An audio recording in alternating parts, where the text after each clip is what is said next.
In opposites, you can find your true self, and true self includes all opposites.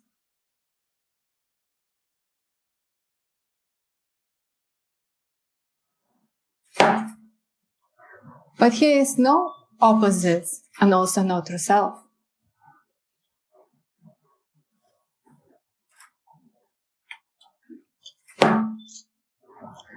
Opposites are only opposite, and true self is only true self. So here's three statements. So which statement is correct? Cut! Many smiling faces in front of me. So as you know, I was born in very beautiful country, Lithuania. I have no idea about other religions. Actually, even we say Christianity was also suppressed by government. And in some way where God was called like, it's just a game for all people. It's not important. But I'm very fortunate when in 1991, after Lithuania got independent, so Master Songsan did came to Lithuania and brought the Dharma to us. He always said, Zen means understand yourself. What am I? And as little girl, I always ask this question, why here so many good and bad, and actually why we are here? And nobody could answer to me. One day my grandmother told me, if you practice very strongly, because the God made everything, you can ask a God. But, I tried very hard. I practiced very hard. I did rosaries for 3 hours every night. But God didn't talk to me. I was so sad. Why does God doesn't talk to me? And one morning, I just looked out through the window and the blue sky. And at that moment, I became blue sky.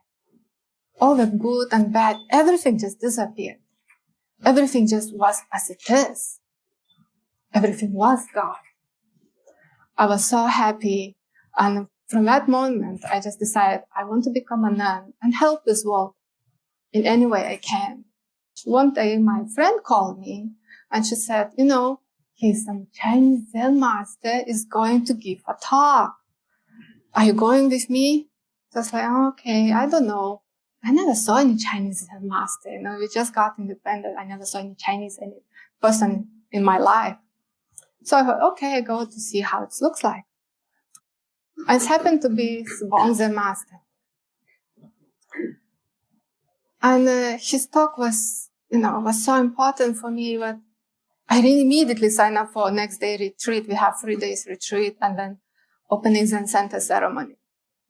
During the retreat, where my friend was kind of thinking, take precept or not take precept, take precept, not take precept.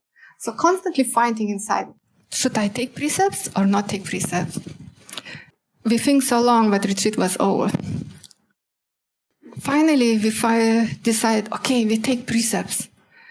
So with my friend, we rushed to the airport to make sure the master, before he leave, to just say goodbye, but Bong Zen master gave us precept right where in airport, where coffee shop, and the Bong Zen master was just there.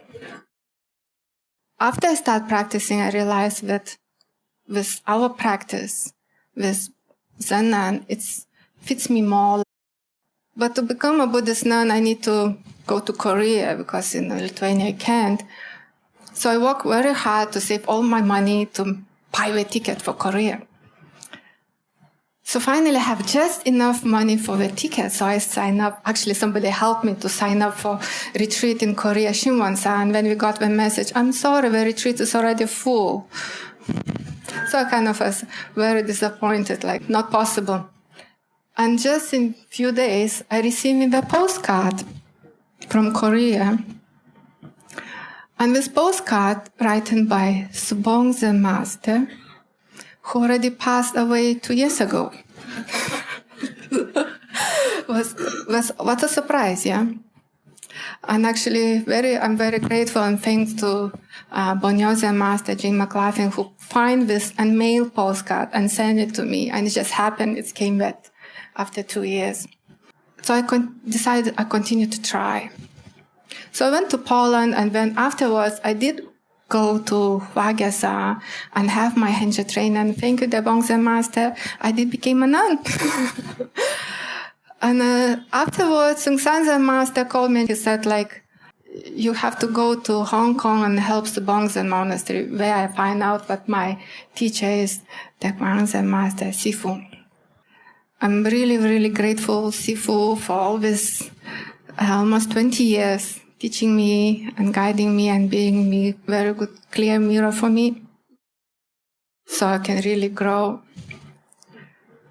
And I'm very grateful to all the Sangha, Lithuanian and Hong Kong, and also to my sisters for all your help and support for practicing together. Last year, I had the chance to go to Providence, United States, for the winter retreat.